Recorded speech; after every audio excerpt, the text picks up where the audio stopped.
17 décembre. 2 Timothée, chapitre 1er, chapitre 2, chapitre 3, chapitre 4. Paul, apôtre de Jésus-Christ, par la volonté de Dieu, pour annoncer la promesse de la vie qui est en Jésus-Christ.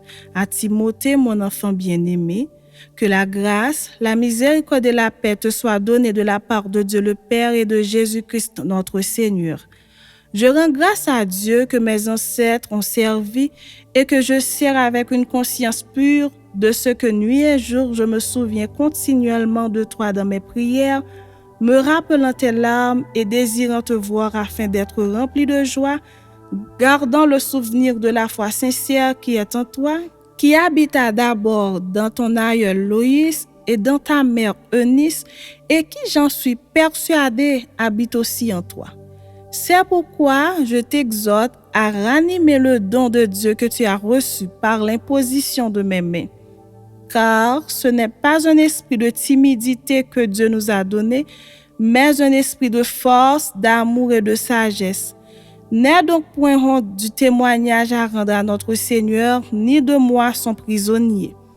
Mais souffre avec moi pour l'Évangile par la puissance de Dieu qui nous a sauvés et nous a adressé une sainte vocation, non à cause de nos œuvres, mais selon son propre dessein et selon la grâce qui nous a été donnée en Jésus-Christ avant les temps éternels et qui a été manifestée maintenant par l'apparition de notre Sauveur Jésus-Christ, qui a détruit la mort et a mis en évidence la vie et l'immortalité par l'Évangile.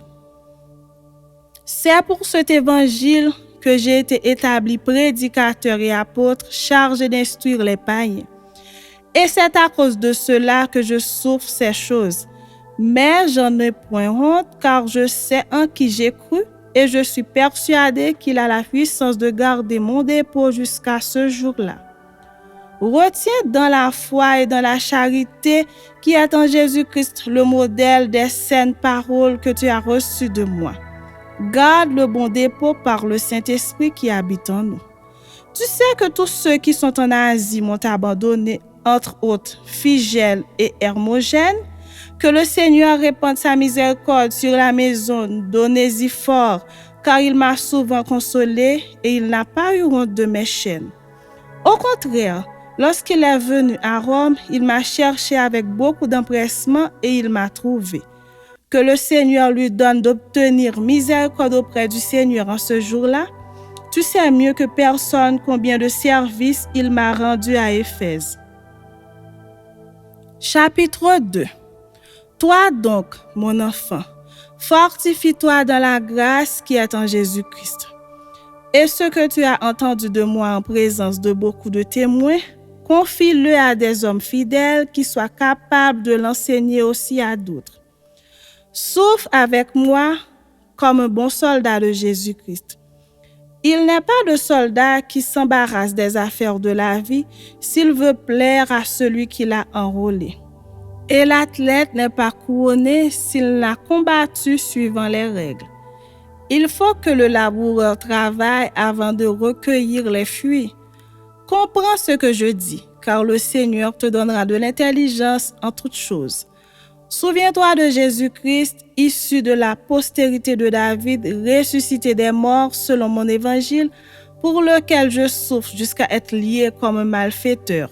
Mais la parole de Dieu n'est pas liée.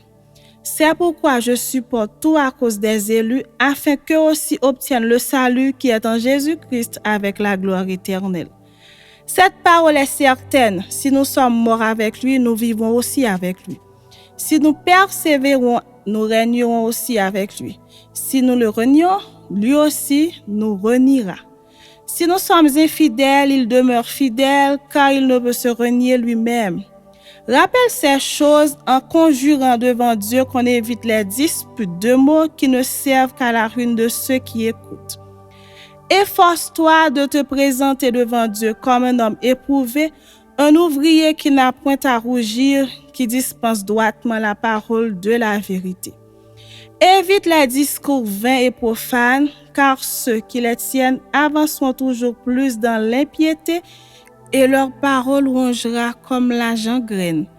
De ce nombre sont Hyménée et Philette, qui se sont détournés de la vérité, disant que la résurrection est déjà arrivée et qui renversent la foi de quelques-uns. Néanmoins, le solide fondement de Dieu reste debout avec ses paroles qui lui servent de sceau. Le Seigneur connaît ceux qui lui appartiennent et quiconque prononce le nom du Seigneur, qu'il s'éloigne de l'iniquité. Dans une grande maison, il n'y a pas seulement des vases d'or et d'argent, mais il y en a aussi de bois et de terre. Les uns sont des vases d'honneur et les autres sont d'un usage vil. Si donc quelqu'un se converse pur en s'abstenant de ces choses, il sera un vase d'honneur sanctifié, utile à son maître, propre à toute bonne œuvre. Fuis les passions de la jeunesse et recherche la justice, la foi, la charité, la paix avec ceux qui invoquent le Seigneur d'un cœur pur. Repousse les discussions folles et inutiles, sachant qu'elles font naître des querelles. Or, il ne faut pas qu'un serviteur du Seigneur ait des querelles. Il doit au contraire avoir de la condescendance pour tous, être propre à enseigner, doué de patience. Il doit redresser avec douceur les adversaires dans l'espérance que Dieu leur donnera la repentance pour arriver à la connaissance de la vérité et que revenus à leur bon sens, ils se dégageront des pièges du diable qui s'est emparé d'eux pour les soumettre à sa volonté. Chapitre 3. Sache que dans les derniers jours, il y aura des temps difficiles, car les hommes seront égoïstes, amis de l'argent, fanfarons, hautains, blasphémateurs, rebelles à leurs parents, ingrats, irréligieux, insensibles, déloyaux, calomniateurs, intempérants, cruels, ennemis des gens de bien, traîtres, emportés, enflés d'orgueil, aimant le plaisir plus que Dieu, ayant l'apparence de la piété, mais reniant ceux qui en font la force. Éloigne-toi de ces hommes-là. Il en est parmi eux qui s'introduisent dans les maisons et qui captivent des femmes d'un esprit faible et borné, chargées de péché, agitées par des passions de toute espèce, apprenant toujours et ne pouvant jamais arriver à la connaissance de la vérité. De même que Janès et Jambres s'opposèrent à Moïse, de même ces hommes s'opposent à la vérité, étant corrompus d'entendement, réprouvés en ce qui concerne la foi. Mais ils ne feront pas de plus grands progrès, car leur folie sera manifeste pour tous, comme le fut celle de ces deux hommes. Pour toi, tu as suivi de près mon enseignement, ma conduite, mes résolutions, ma foi, ma douceur, ma charité, ma constance, mes persécutions, mes souffrances. À quelle souffrance n'ai-je pas été exposé à Antioche, à Icône, à Lystre? Quelle persécution n'ai-je pas supportée? Et le Seigneur m'a délivré de toutes. Or, tous ceux qui veulent vivre pieusement en Jésus-Christ seront persécutés. Mais les hommes méchants et imposteurs avanceront toujours plus dans le mal, égarant les autres et égarés eux-mêmes. Toi, demeure dans les choses que tu as apprises et reconnues certaines, sachant de qui tu les as apprises. Dès ton enfance, tu connais les saintes lettres qui peuvent te rendre sage à salut par la foi en Jésus-Christ. Toute écriture est inspirée de Dieu et utile pour enseigner, pour vaincre, pour corriger, pour instruire dans la justice, afin que l'homme de Dieu soit accompli et propre à toute bonne œuvre. Chapitre 4.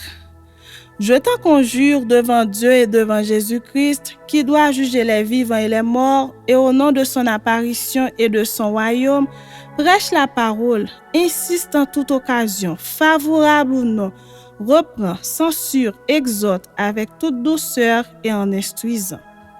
Quand il viendra un temps où les hommes ne supporteront pas la saine doctrine, mais ayant la démangeaison d'entendre des choses agréables, ils se donneront une foule de docteurs selon leurs propres désirs, détourneront l'oreille de la vérité et se tourneront vers les fables.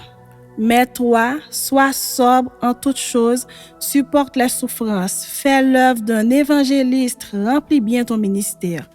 car pour moi, je sers déjà de libation et le moment de mon départ approche. J'ai combattu le bon combat, j'ai achevé la course, j'ai gardé la foi. Désormais, la couronne de justice m'est réservée.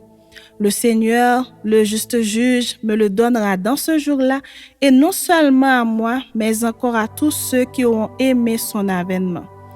Viens au plus tôt vers moi, car Démas m'a abandonné par amour pour le siècle présent et il est parti pour Thessalonique.